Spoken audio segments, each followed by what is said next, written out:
Hello guys, welcome back to SWS Boxing. Today I've got Jimmy Frist. He's 12-0 with 4 wins by knockout, and he's the Central Area Champion. So, how are you? Good, Sam. Thank you. Thank you very much for having me on. I'm good. How are you doing, buddy? Yeah, I'm great, mate. I'm good. Good stuff. Good stuff. Is your hand okay Nice to be... now? You what? Sorry, mate. Is your hand okay now? It's getting there now. Thank you, Sam. Yeah, it's getting there. 11 weeks since the accident, and I've just been doing a little bit of tech sparring on Saturday and hitting the pads about 60% power. So hoping to be back in the boxing ring before the end of the year, Sam. Yeah. It's weird how your hand got drove over by a car, was it, on fight day? Yeah, one of the most bizarre things you could ever imagine happen, and I'm still kicking myself. I can't believe it happened, and just an absolute strange, crazy scenario. I was going to get some food, some rice and chicken on the day, and I was going to go to Huddersfield. Changed my mind, went to Halifax, and I usually park up in Burger King, and then cut through somewhere called the Peace Hall to go into the market to where the little Thai place is. And the first time ever, the car park was absolutely rammed. So I had to go and get a parking spot in Halifax Centre. Parked up, went to put my quid in the machine. It slipped out of my hand and it's landed just by a parked car, well, in front of the back wheel of a parked car. And, you know, on fight day, your mind's thinking about the fight. I was rushing around and because I wanted to get my food in me, just my last meal, get the carbs in me, let it digest, go and relax for an hour or two before heading to the venue. And I literally it dropped and it landed there. And I just, without even thinking, I just went to pick it up. And at that exact precise moment, the car drove over my hand. So I don't know. It's just unbelievable. I don't know how many professional boxers will have had that happen on the day of a fight, but you couldn't write it. Yeah, you couldn't write it. But we're still here. What did that guy say to you after? Did he apologise, or what happened? Well, it wasn't his fault. I mean, I should have really checked if there was someone in the car. He was with his missus, and they'd obviously must have put the seatbelts on and just gone to set off. And if it was 2 seconds before, 2 seconds after, would have been all right. But it was just terrible timing. Is it because your head was like you were mainly trying to focus on the fight?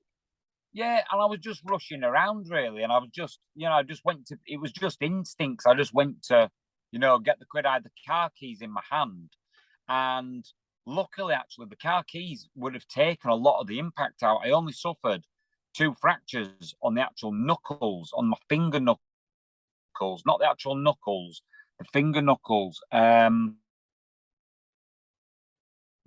they're still very sore in the morning, moving around a little bit. But hey, listen, we're here to tell the tale. Thankfully, it wasn't my whole arm. Can you imagine if it was?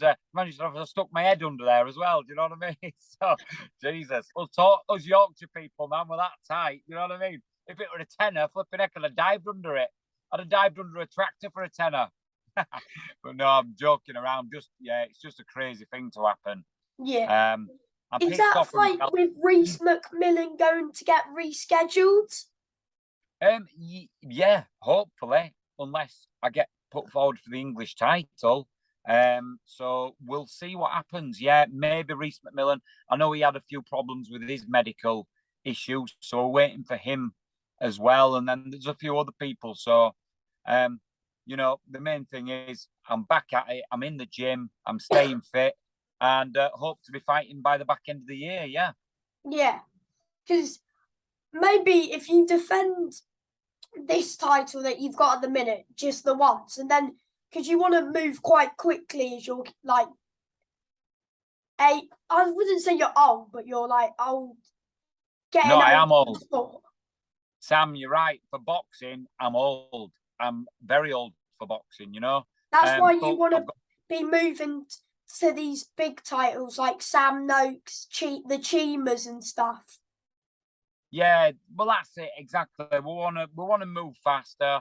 I've definitely got the ability to win an English. and then Yeah. I'd love to, have a go for a British. I've got it in me. I'm a young 41, and I stay fit. I stay strong. I'm an awkward. I can beat anyone on the night. On my day. So let's just wait and see what happens. Yeah. Yeah. Because So yeah.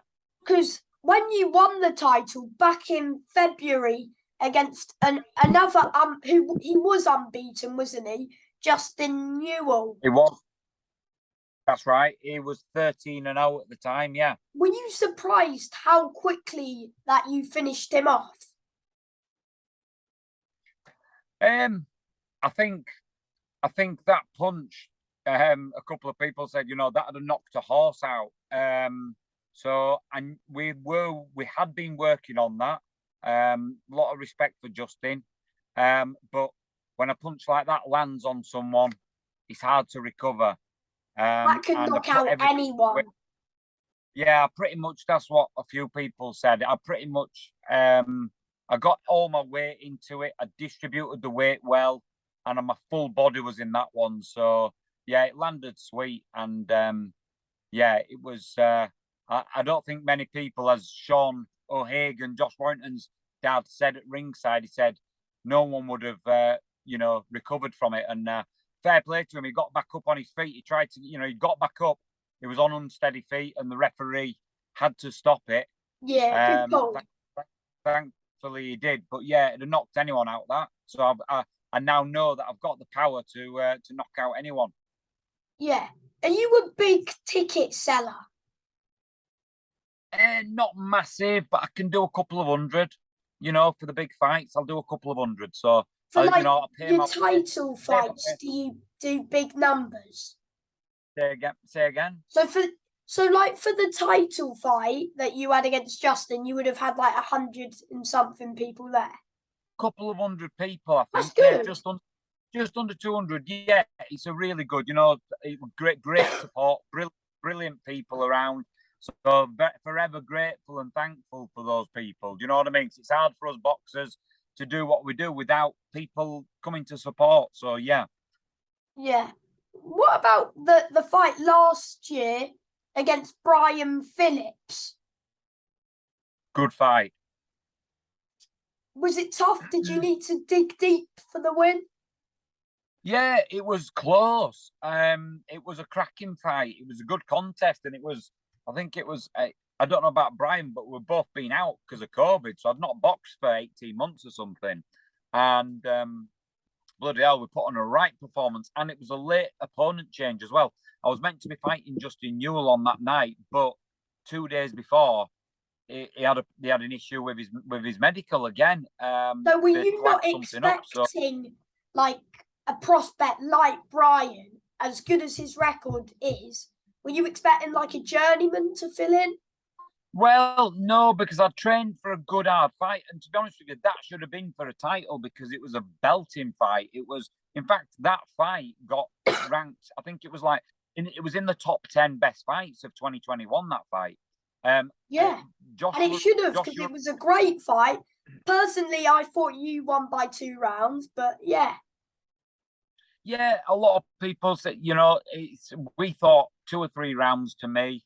I thought Brian Phillips probably landed a couple of heavier shots than what I did throughout the whole contest, but I landed more shots, and it was close. But I think I took it down the stretch. The last couple of rounds, is where I won that fight. But Brian Phillips is a hell of a fighter, and he's got a title fight coming soon. He's fighting Gomez Jr. Yeah, in a couple of weeks' time. So that's a cracking fight. Yeah. Is he still at your weight? He's gone down to super featherweight. So he's a cracking fighter, Brian Phillips, and I think he'll do well. He'll go far. Yeah. Do you think he'll beat Gomez? I think what it is I think Gomez is a bit hit and miss. He can if he turns up on the night, he's quite a handful. However, so is Brian Phillips, and yes, I think Brian Phillips will beat him. He has to be tricky.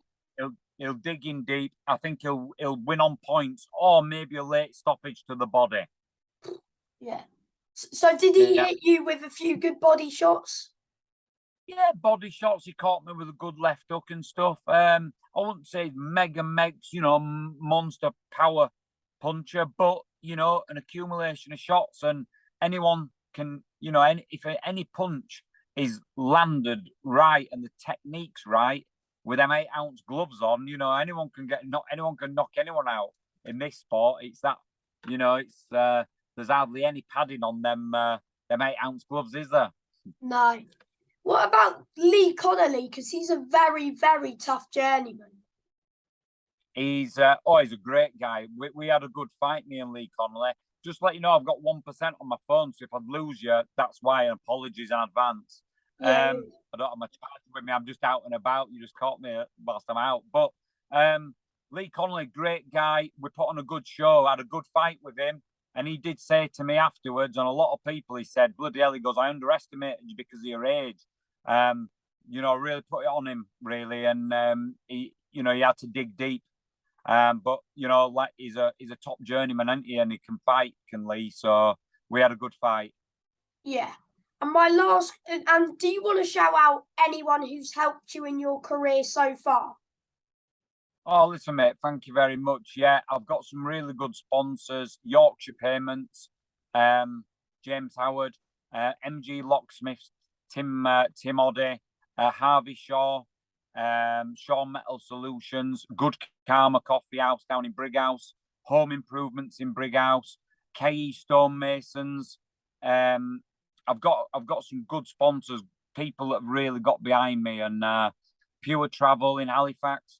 There's been some good people that have really got behind me. So, I can't thank those guys enough. And there are a few others as well. There's it's been, I've had a good following. So long may it continue. Yeah, I'll keep going. Don't you worry, Sam. Yeah. Thank you, mate. Bye. Hey, lovely to speak to you. Thanks, mate. We finally got there, didn't we? Yeah. Cheers, pal. Keep well. All the best, pal.